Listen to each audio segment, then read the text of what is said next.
সকাল সকাল তো তখনই সুন্দর হয় যখন সারাদিনের একটা অক্লান্ত পরিশ্রমের পর দিন শেষে রাতে গিয়ে একটা সুন্দর ঘুমের পর। আর এই শরীরটা যদি আমাদের ভালো থাকে তবে আমাদের মনটাও শান্তি পায়।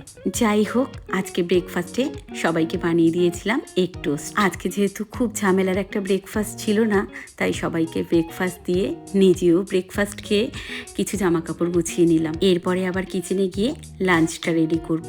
আমি প্রত্যেক দিন লাঞ্চে কি বানাবো সেটা আগের দিন রাতেই একটু ভেবে রাখি। সেই বুঝে তোমাদের দাদাভাইকেও বলে রাখি সকাল সকালই যেন জিনিসগুলো বাজার থেকে এনে দেয়, কারণ যা গরম বাড়ছে তাতে করে লেট করে বাজারে না বেরোনোই ভালো। তোমরাও কিন্তু এমনটা করতে পারো। খুব রোদ না ওঠার আগে বাইরের যা কাজকর্ম থাকবে সেটা সম্ভব হলে তাড়াতাড়ি করে ফেলো।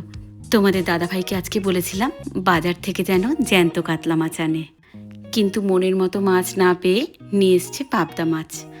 আজকে আমাদের সবারই মন হয়েছে যে পাতলা করে মাছের ঝোল খাবো। বড় ছেলে গতকালই বলছিল, মা যা গরম পড়েছে তাতে করে আর ভাজাভুজি কিছুই খেতে ইচ্ছে করছে না, মনে হচ্ছে শুধু লেবু চিপে পাতলা মাছের ঝোল খাই। সেই কারণেই আজকে মাছের ঝোলটা রান্না করছি। তবে ঠিক করেছি আজকে মাছের ঝোলটা একদম পাতলা করে লঙ্কা চিড়ে টমেটো আর ধনেপাতা দিয়ে করব। ভাত ওদিকে আমার হয়ে গেছে। আর আজকে জানো তো ঠিক করেছি লঙ্কাটা বেটেও দেবো না, কারণ যতটা পাতলা করে সম্ভব। আর মাছে সেই কারণেও বড়ি দিলে মাছের ঝোলে একটু ভালো হতো, কিন্তু আজকে বড়ি দিইনি একটাই কারণে, যে বড়ি ভাজতেও কিন্তু অনেকটা তেল লাগে, তাই খুব অল্প তেলে বানাবো বলেই আজকে মাছের ঝোলে বড়িও দিইনি। এটা হচ্ছে আমাদের প্রায় সব বাঙালির প্রিয় একটা মাছের ঝোল, যেটা তোমরা সবাই জানো, কিন্তু আমি যেরকমভাবে রান্না করি সেটাই চলো তোমাদের সাথে একবার শেয়ার করি। প্রথমেই পাবদা মাছগুলোকে খুব বেশিও না আবার একদম কমও না, মিডিয়াম করে একটু ভেজে নিয়েছিলাম। মাছ ভাজার তেল কিছুটা তুলে রেখে আমি আলুগুলোও ভেজে নিলাম। তারপরে একটু কালো জিরে ফোড়ন দিয়ে নুন, হলুদ, একটু চিনি আর একটু কাশ্মীরি লঙ্কার গুঁড়ো দিয়ে ভালোভাবে মশলাটা কষে নিয়েছিলাম। আর কষার সময় আমি কয়েকটা টমেটো আর কাঁচা লঙ্কা দিয়ে দিয়েছিলাম। তারপরে তেল ছাড়লে পরিমাণ মতো ঝোলের জন্য জল দিয়ে সেটা ফুটে উঠলে মাছগুলো দিয়ে নামিয়ে নিয়েছিলাম।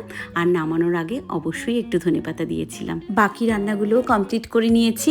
সকাল থেকে আজকে 4-5টা পার্সেল এসছে, সেগুলোই চলো একটা একটা করে খুলে দেখে নিই যে ঠিকঠাক আসলো কিনা। কালারগুলো ওপর থেকে দেখে তো ভালোই লাগছে, এখন পরে দেখার পালা যে ঠিকঠাক ফিটিংস হয় কিনা। এরই মধ্যে আমার আবার একরকম একটু খিদেই পেয়ে গেছে বলতে পারো। এই গরমে একটু গলাটাই শুকিয়েছে, তাই একটু টক দইতে গুড় ছড়িয়ে খেয়ে নিচ্ছি। তোমরাও কিন্তু নিজেদের শরীরের খুব যত্ন নিও এই গরমে।